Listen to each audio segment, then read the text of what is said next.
नमस्कार, बहुत स्वागत है आपका हमारे खास कार्यक्रम में। आपके साथ मैं हूं रंजना सिंह राठौड़। बात करेंगे शारदीय नवरात्र की, जहां पर देवी के 9 स्वरूपों की पूरी आस्था के साथ पूजा की जाती है। लेकिन कई लोगों के जहन में ये सवाल भी होता है कि आखिर ऐसा क्या खास है शारदीय नवरात्र में, हिंदू परंपरा में इसका क्या महत्व है, और देवी के स्वरूपों की पूजा करने से क्या वाकई उनकी जो मन्नत है वो उनके दर पर जब पहुंचे हैं अपनी उम्मीदें लेके क्या वो पूरी हो जाएंगी। ये तमाम सवाल कई लोगों के जहन में आते हैं और आज उसी सवालों के जवाब देने के लिए हमारे साथ बेहद ही खास मेहमान जुड़ रहे हैं। शास्त्री कौशलेंद्र दास, विभागाध्यक्ष हैं आप, राजस्थान संस्कृत विश्वविद्यालय जयपुर के। बहुत स्वागत है शास्त्री जी आपका न्यूज़ नेशन पर। जी नमस्कार रंजना जी।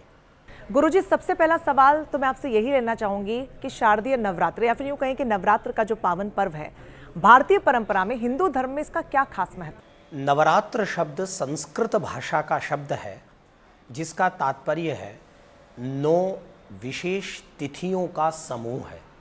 यह जानने की बात है कि नवरात्र शब्द जो पुराणों में प्रकट हुआ वह 4 भिन्न भिन्न कालों पर आता है।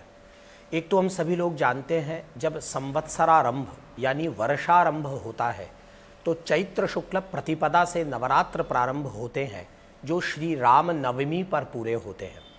उसी प्रकार से आश्विन मास का शुक्ल पक्ष जब प्रारंभ होता है तो आश्विन शुक्ल प्रतिपदा से आश्विन नवमी पर्यंत यह जो 9 दिनों का काल है यह नवरात्र के रूप में भारतीय परंपरा में पूजा पाठ अनुष्ठान एवं तपस्या के रूप में इसे मनाया जाता है। 2 अप्रचलित नवरात्र भी हैं जिन्हें गुप्त नवरात्र कहा जाता है। वे आषाढ़ मास में तथा माघ मास में आते हैं।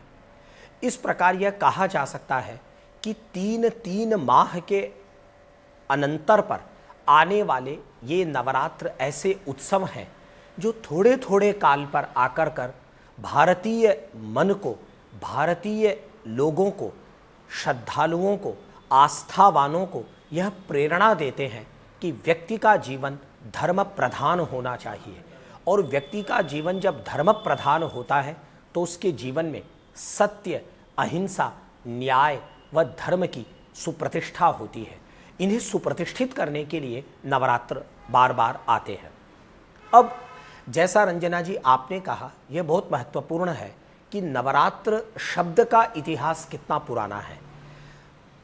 1550 में एक विद्वान वाराणसी में धर्माधिकारी वंश में प्रकट हुए और उनका नाम है विनायक पंडित, जिन्हें नंद पंडित के नाम से विगत 5 शताब्दियों से भारतीय धर्मशास्त्र में एक इस प्रकार का उच्च स्थान प्राप्त है जो अद्वितीय है। नंद पंडित ने 1610 से 1622 के बीच काशी में रहते हुए एक ग्रंथ लिखा। उनके 18 ग्रंथ प्राप्त होते हैं जिनमें एक ग्रंथ का नाम है नवरात्र प्रदीपः। नवरात्र के विषय में नंद पंडित ने जब बताया तो वे सबसे पहले एक प्रश्न उठाते हैं कि यह जो नवरात्र शब्द है यह कालवाचक है या कर्म का वाचक है। नवरात्र शब्द किसी स्पेशल ड्यूरेशन को बताता है, किसी तिथि से किसी तिथि के बीच के समय को बताता है, या यह कर्म को बताता है कि इस अवधि के दौरान क्या करना चाहिए। लंबे शास्त्रीय विवेचन से उन्होंने इस सिद्धांत को स्थापित किया कि नवरात्र शब्द वास्तव में कालवाचक नहीं बल्कि कर्मवाचक है।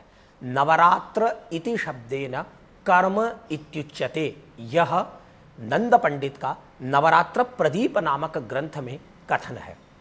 अब यदि यह कालवाचक नहीं है तो हम लोग इसमें एक शब्द का विचार करते हैं और वह शब्द है रात्र। कई बार लोग पूछते हैं कि रात्र शब्द का क्या वही अर्थ है जैसे शिवरात्रि आती है, उसी प्रकार से लोग नवरात्रि बोलते हैं। वास्तव में नवरात्रि शब्द संस्कृत में बन तो जाता है, तथापि संस्कृत भाषा में तथा शास्त्र परंपरा में शुद्ध शब्द नवरात्रम है, नवरात्र है।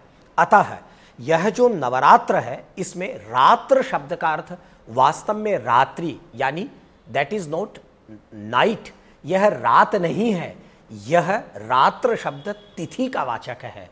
9 तिथियों का जो समूह है उस समूह का जो पर्व है, अनुष्ठान है, उसमें जो किए जाने वाले कर्म हैं, उनको बताने के लिए जो शास्त्रीय शब्द है वह नवरात्र है। यदि यहाँ रात्र शब्द का अर्थ केवल दिन या रात या दोनों को मिला के अहोरात्र अर्थात दिन रात से ले लिया जाए तो इसमें समस्या यह होने लगेगी कि जब नवरात्र में तिथि घट जाती है तो 8 दिन के ही नवरात्र होने लगते हैं, तब भी नवरात्र। और इस वर्ष जैसे शारदीय नवरात्र में तिथि बढ़ रही है, एक तिथि अधिक हो गई तो 10 दिन के नवरात्र हो गए, तब भी नवरात्र। इससे स्पष्ट है कि यहाँ जो रात्र शब्द है वह प्रतिपदा से लेकर शुक्ल पक्ष की नवमी तिथि पर्यंत 9 तिथियों का बोध कराता है। इसी से रंजना जी इसको नवरात्र कहा जाता है, जो काल का वाचक न होकर कर्म का वाचक है। व्रत करना, एक भुक्त या एक समय भोजन करना या एक समय भी भोजन नहीं करना, पाठ करना, संयम, नियम, व्रत, पारायण, स्वाध्याय, जप, तप इत्यादि का पालन करना, ब्रह्मचर्य का जीवन में पालन करना तथा असत्य भाषण नहीं करना, सत्य भाषण करना, किसी की मानसिक रूप से भी हिंसा की भावना न रखना। जिस काल में ये सब कर्म निर्धारित किए गए वही काल, वही नवरात्र का समय इतना पवित्र है कि उसे भारतीय परंपरा में, धर्मशास्त्रों में अतुलनीय स्थान प्रदान करके सर्वाधिक महत्व दिया गया।